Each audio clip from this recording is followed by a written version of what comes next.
ആദി മുഖം വീർപ്പിച്ചിരിക്കുന്നുണ്ട്. സോറി, രണ്ടുപേരെയും മാറിപ്പോയതല്ല. നിന്നെ കാണാനും മരം കയറാനുള്ള ആക്രാന്തത്തിൽ ഓടി വന്നപ്പോൾ നമ്മുടെ അഫിയ മുന്നിൽ കണ്ടത് നീ ആണെന്ന് തെറ്റിദ്ധരിച്ചു പോയി. അവൻ ഒന്നും മിണ്ടുന്നില്ല. എൻ്റെ ആദുവിൻ്റെ അനിയനല്ലേ, അടി കൂടുമെങ്കിലും എനിക്കവൻ ഫ്രണ്ട് തന്നെയാ. ഞാനവൻ്റെ ഏട്ടത്തിയല്ലേ, അറിയാതെ ഒരു ഉമ്മ കൊടുത്തു പോയതാ, നീ ക്ഷമിക്ക്. അവൾ ചിണുങ്ങി. അവനിൽ നിന്ന് ഒരു പ്രതികരണവുമില്ല. കീർത്തിയുടെ കണ്ണുകൾ നിറഞ്ഞു. ഞാൻ പോവാ. വിതുമ്പലോടെ എഴുന്നേറ്റതും കയ്യിൽ അമർത്തി പിടിച്ചു.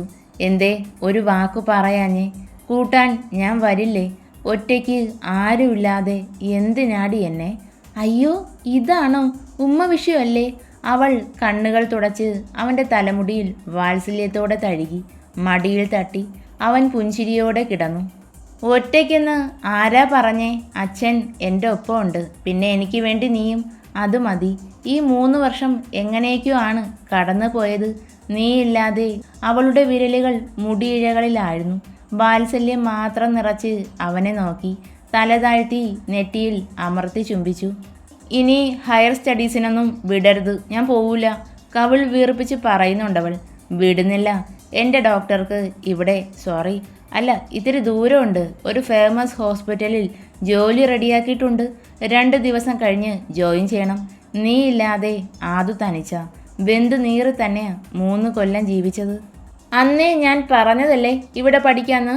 അച്ഛൻ സമ്മതിച്ചിട്ടും ഈ പ്രൊഫസർക്കല്ലേ വാശിയായിരുന്നത്. വാശി, അതെ. അമ്മയുടെ മുന്നിൽ എൻ്റെ കീർത്തി ചെറുതാവരുത് എന്ന് തോന്നി. ആരും ഇല്ലാത്തവളെ തേടി ഒരു കൂട്ടം രോഗികൾ വരും. പേരും പ്രശസ്തിയുമുള്ള ഏറ്റവും മികച്ചൊരു ഡോക്ടർ. അതാണ് ആഗ്രഹിച്ചത്, സാധിച്ചു. അവളുടെ കണ്ണിൽ നിന്നും അടർന്നു വീണ കണ്ണുനീര് വന്ന് പതിച്ചത് അവൻ്റെ കവിളിലാണ്. എന്തിനാ കീർത്തി കരയുന്നേ? ദേ, ഉടനെ കല്യാണം, പിന്നെ ഇവിടെ എൻ്റെ ഒപ്പം ഒരു സന്തുഷ്ട ജീവിതം. നടന്നത് തന്നെ. നിന്റെ അമ്മ എന്നെ അടിച്ച് വെളിയിലിറക്കും. അയ്യോ, അത് ഞാൻ മറന്നു. ഇത്രയും ബഹളം കേട്ടിട്ട് അമ്മയെ കണ്ടില്ലല്ലോ. ഇവിടെ ഇല്ലേ? പോയി. അവൻ ഒന്നൊന്നായി പറയുന്നുണ്ട്. ഷോ, ലക്ഷ്മിയുടെ അവസ്ഥ കഷ്ടമാണല്ലോ. എന്നാലും അഭിയുടെ മാറ്റം, അത് വല്ലാത്ത അത്ഭുതമാണ്. ആദി അവളുടെ വയറ്റിലേക്ക് മുഖം ചേർത്ത് വെച്ചു, ഒരു കുഞ്ഞിനെ പോലെ. ആ നിമിഷം അവൾ വിറച്ചില്ല, പതറിയില്ല. കണ്ണിൽ പ്രണയവും നിറഞ്ഞില്ല. ലക്ഷ്മി റൂമിലേക്ക് വരുമ്പോൾ അഫി കിടക്കുന്നുണ്ട്. അവൾ വന്നതറിഞ്ഞ് തല ചരിച്ചു നോക്കി. ചിരിച്ചു കഴിഞ്ഞോ? അവൾ പോയോ? കടുത്ത സ്വരം. ലക്ഷ്മി ഒന്നും മിണ്ടിയില്ല. അവൻ എഴുന്നേറ്റിരുന്നു. ഇങ്ങ് വന്നേ സീത, ശാന്തമായി വിളിച്ചു. ഞാൻ വരില്ല. എന്തിനാ? എല്ലാവരും കണ്ടു. അവൻ ചുണ്ട് കൂർപ്പിച്ച് ചിരിച്ചു. ലക്ഷ്മി കെറുവോടെ ബെഡിൻ്റെ ഓരത്തിരുന്നു. പിണങ്ങിയോ എൻ്റെ ലച്ചുമ്മ? അവളുടെ നഗ്നമായ പിൻകഴുത്തിൽ മുഖം ചേർത്തു. രാവണ, എങ്ങനെ ഉണ്ടായിരുന്നു ഉമ്മ? അവൻ്റെ കൈ ഇടുപ്പിലൂടെ ഇഴഞ്ഞു നീങ്ങി. ആഗ്രഹിച്ച ആളിൽ നിന്ന് ഇതേവരെ കിട്ടിയില്ല. അവനിൽ നിരാശയാണ്. അവൾ ചുണ്ട് കടിച്ചു പിടിച്ച് ചിരിയൊതുക്കി. സീത, കുറ്റി താടിയും മീശയും പിൻകഴുത്തിൽ കുത്തിയിറങ്ങിയതും അവളൊന്ന് വളഞ്ഞു. നല്ല കുട്ടിയാ അല്ലേ? പാവാണ്. അഫി എന്തിനാ അതിനോട് ദേഷ്യപ്പെടുന്നേ? ആര് പറഞ്ഞു ദേഷ്യമൊന്ന്? ചുമ്മാ ഒരു രസം. അവൾക്ക് ആദ്യം വലിയ ഇഷ്ടാ, കുഞ്ഞിലേ മുതൽ. എനിക്കെന്തോ ചെറിയൊരു അസൂയ. ലക്ഷ്മി ചരിഞ്ഞവൻ്റെ മുഖത്തേക്ക് നോക്കിയിരുന്നു. ഓ, സാറിനെ പ്രണയിക്കാത്തത് കൊണ്ടാവും അല്ലേ? അഫി പുഞ്ചിരിച്ചു. അല്ലടി, അച്ഛൻ്റെ ഡ്രൈവറായി വ്യാസനങ്കിൾ ഇവിടെ വരുന്ന സമയത്ത് ഞങ്ങൾ 5ൽ പഠിക്കുക. ഞങ്ങളെ സ്കൂളിൽ കൊണ്ടുവിടുന്നത് അങ്കിളാണ്. ആ കൂട്ടത്തിൽ അവളും വണ്ടിയിൽ കയറും. 2ലോ മറ്റോ പഠിക്കുവാണ്. പിന്നെ ഒരുമിച്ചുള്ള സ്കൂൾ യാത്ര സ്ഥിരമായി. ഞാനെന്നും ഗൗരവക്കാരനായതുകൊണ്ടാവാം അവൾ എന്നോട് മിണ്ടിയില്ല. അവൻ്റെ അടുത്തിരിക്കും, ചിരിക്കും. എന്നെ കാണുമ്പോൾ മുഖം വീർപ്പിക്കും. അതായിരുന്നു കുശുമ്പിന് കാരണം. വളർന്നപ്പോൾ അവരുടെ ബന്ധം അത് പ്രണയമായി. പിന്നെന്തിനാ ഇത്രയും ശബ്ദമുയർത്തിയത്? അറിയാതെ പറ്റിപ്പോയതല്ലേ. ആ കുട്ടിയുടെ അച്ഛനെവിടെ? ഇപ്പോൾ ഇവിടുത്തെ ഡ്രൈവറല്ലേ? വ്യാസനങ്കിൾ ജീവിച്ചിരിപ്പില്ല സീത. ഒരു കാർ ആക്സിഡൻറ്റ്. ഡാഡിയും ഉണ്ടായിരുന്നു. ശത്രുക്കൾ അപായപ്പെടുത്തിയതാ. ഡാഡിക്ക് സീരിയസ് ആയിരുന്നു. പക്ഷേ അങ്കിൾ ഓൺ ദ സ്പോട്ടിൽ മരിച്ചു. അവൾക്കന്ന് 12 വയസ്സ്. അമ്മയില്ല എന്ന് മാത്രം അറിയാം. ആ അച്ഛനായിരുന്നു എല്ലാം. അയ്യോ. ലക്ഷ്മി സങ്കടത്തോടെ കണ്ണുകൾ തുടച്ചു. അവളുടെ ഉത്തരവാദിത്വം ഡാഡി ഏറ്റെടുത്തു. പഠിപ്പിച്ചതും പിന്നീട് അങ്ങോട്ടെല്ലാം സ്റ്റേറ്റ്സിൽ വിട്ടത് ആദിയാണ്. കല്യാണം ഉടനെ ഉണ്ടാവും അല്ലേ അഫി? ഇല്ലേൽ പണിയാകും. പെണ്ണ് നിന്നെപ്പോലെയല്ല. അച്ഛാ ഞാൻ പോവുകയാണേ. ചാടിത്തുള്ളി സ്റ്റെപ്പുകൾ ഇറങ്ങുന്നുണ്ട് കീർത്തന. ഇന്ന് വേണം മോളെ, നാളെ പോകാം. രാത്രിയായില്ലേ, ഫുഡും കഴിച്ച് ഒന്ന് ഉറങ്ങ്. അവൾ ആദിയെ നോക്കി കെഞ്ചുന്നുണ്ട്. അത് വേണ്ടച്ചാ, കരുണമാമ അവിടെ കാത്തിരിക്കുക. ദേ ഇപ്പോൾ എന്നെ വിളിച്ചു. ആദിയാണ് പറഞ്ഞത്. അവൻ എഴുന്നേറ്റ് കാറിൻ്റെ കീ എടുത്തു. അവളുടെ മുഖം വാടിപ്പോയിട്ടുണ്ട്. ബർമ്മ സ്നേഹത്തോടെ കീർത്തനയുടെ കയ്യിൽ മുറുകെ പിടിച്ചു. സങ്കടം വേണ്ട, അവൾ പുഞ്ചിരിച്ചു. ലക്ഷ്മിയെ നോക്കി പോവുകയാണ് എന്ന് തലകുലുക്കി.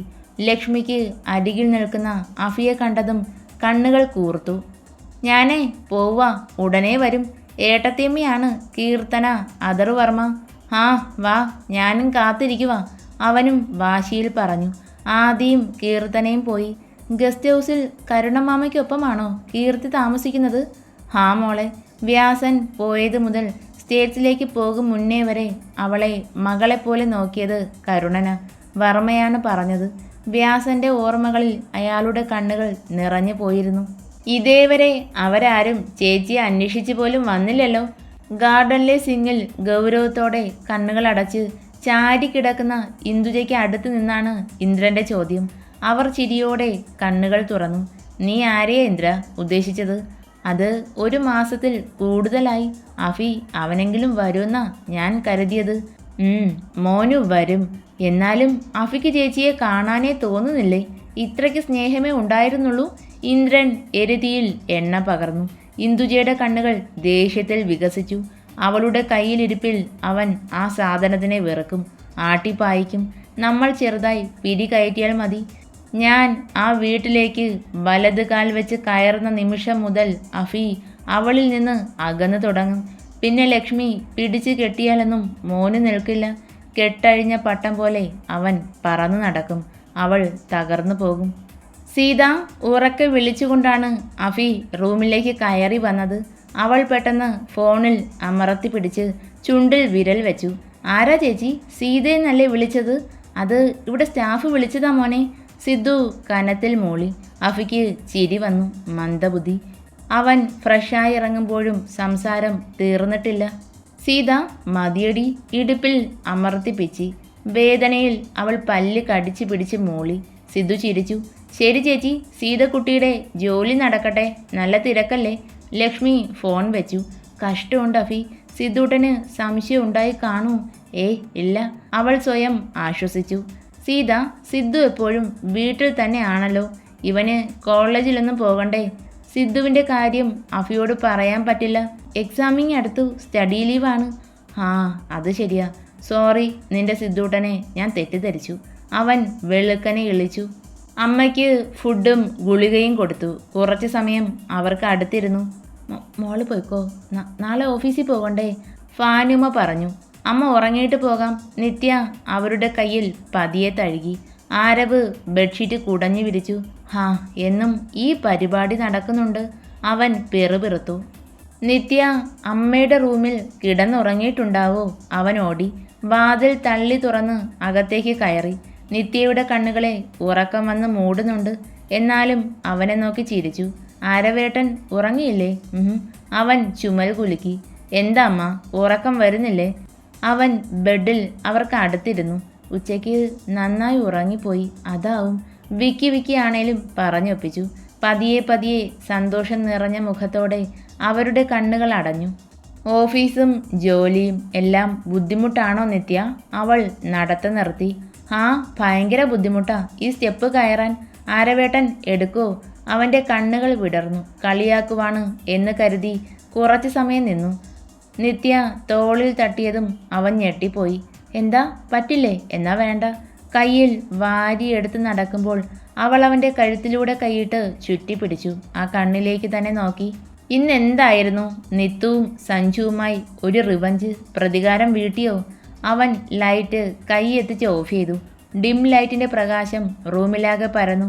പതിവില്ലാതെ അവൾ അവൻ്റെ നെഞ്ചിലേക്ക് പതുങ്ങിക്കൂടി. താങ്ക്സ് ആരവേട്ട. അവൻ്റെ സങ്കടം കണ്ടപ്പോൾ എനിക്ക് എന്ത് സന്തോഷമായിരുന്നു. നിത്യയുടെ പിടയ്ക്കുന്ന മിഴികൾ പതിയെ തല ഉയർത്തി അവൻ്റെ നെറ്റിയിൽ ചുംബിച്ചു. ലവ് യു സോ മച്ച് ആരവേട്ട. കവിളിലും കണ്ണിലും മുഖമാകെ ചുണ്ടുകൾ അമർന്നു. ആരവ് അവളെ വട്ടം ചുറ്റി പിടിച്ചു. അതരങ്ങൾ അതിൻ്റെ ഇണയിലേക്ക് ചേർന്നു. മധുരമൂറും പ്രണയം ഒന്നായി ഒഴുകിയിറങ്ങി. കീഴ്ചുണ്ടിൽ നിന്നും മേൽചുണ്ടിലേക്ക് അവളുടെ യാത്ര. അവൻ്റെ കണ്ണുകൾ വികസിച്ചു. അവളുമായി മറഞ്ഞു.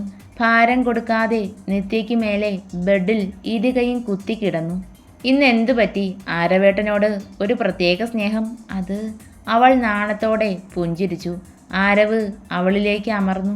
കഴുത്തിടുക്കിലേക്ക് മുഖം പൂഴ്ത്തി. ഇന്നിപ്പോൾ എൻ്റെ നിത്ത് ഉറങ്ങിക്കോ. നാളെ ആവട്ടെ. എൻ്റെ ഫസ്റ്റ് നൈറ്റിനെ കുറിച്ച് എനിക്ക് കുഞ്ഞൊരു സങ്കല്പമുണ്ട്. അവൻ്റെ ചുണ്ടുകൾ കഴുത്തിലാകമാനം അലഞ്ഞു നടന്നു. കുറുകലോടെ അവൾ പിടച്ചു പൊന്തി. അവൻ അകന്നു മാറിയതും സമ്മതമെന്ന പോലെ തലകുലുക്കി. ഉറങ്ങിക്കോ. നാളെ ഒരു ലീവ് എടുത്തോ. നിത്യയ്ക്ക് സംശയം. ഇവിടെ എനിക്കായി കാത്തിരിക്കുന്ന ഭാര്യയായി നാളെ ഒരു ദിവസത്തേക്ക്. പിന്നെ പകൽ മൊത്തം ഉറങ്ങിക്കോ. പ്രണയം നിറഞ്ഞ ആ കണ്ണുകൾ. അവൾക്ക് അതിയായ സന്തോഷം തോന്നി. സഞ്ജു എന്നെ ഇട്ടേച്ച് പോയത് നന്നായി. പതിയാണ് പറഞ്ഞത്. പക്ഷേ അവനത് വ്യക്തമായി കേട്ടു. രാവിലെ എല്ലാവരും ഓഫീസിലേക്ക് പോയി. ഒരു കോൾ വന്നതും നിധി കഴുപ്പ് നിർത്തി എഴുന്നേറ്റു. ഹാളും കടന്ന് പുറത്തേക്ക് ഓടി. അയ്യോ ഡാഡി, ആൻറ്റിക്കിപ്പോൾ എങ്ങനെയുണ്ട്? നിങ്ങൾ ഹോസ്പിറ്റലിലാണോ? ഞാനും വരട്ടെ? മറുവശത്ത് നിന്ന് എന്തൊക്കെയോ പറഞ്ഞു. ശരി, എന്നെ വിളിക്കണേ. ഡാഡി വിഷമിക്കാതെ. ഒന്നുമില്ല. നിധി തിരിഞ്ഞതും പിന്നിൽ നിൽക്കുന്ന ലക്ഷ്മിയെ കണ്ട് കണ്ണുകൾ തുടച്ചു. മാഡത്തിനെന്താ? അഭിസാറിനെ വിളിച്ചു പറഞ്ഞോ? അത് ഇല്ല, ആൻറ്റിക്ക് വാശി. പിന്നെ ഞാൻ തന്നോട് ഒരു കാര്യം പറയാം. അഫിയോ മറ്റാരും ഇതറിയരുത്. ലക്ഷ്മിയുടെ മുഖം ഇരുണ്ടു. കള്ളി എന്നെ കുരുക്കാൻ നോക്കുക മനസ്സിൽ പറഞ്ഞു. എന്താ നിധി, താൻ പറയ്. നിധി പറയുന്നത് കേട്ട് നിൽക്കുമ്പോൾ ലക്ഷ്മിയുടെ നെഞ്ച് രണ്ടായി പിളർന്നു മാറി. കണ്ണുകൾ നിറഞ്ഞൊഴുകി. പാവം, ഇതിലെവിടെയാ ആൻറ്റി തെറ്റുകാരിയാവുന്നത്?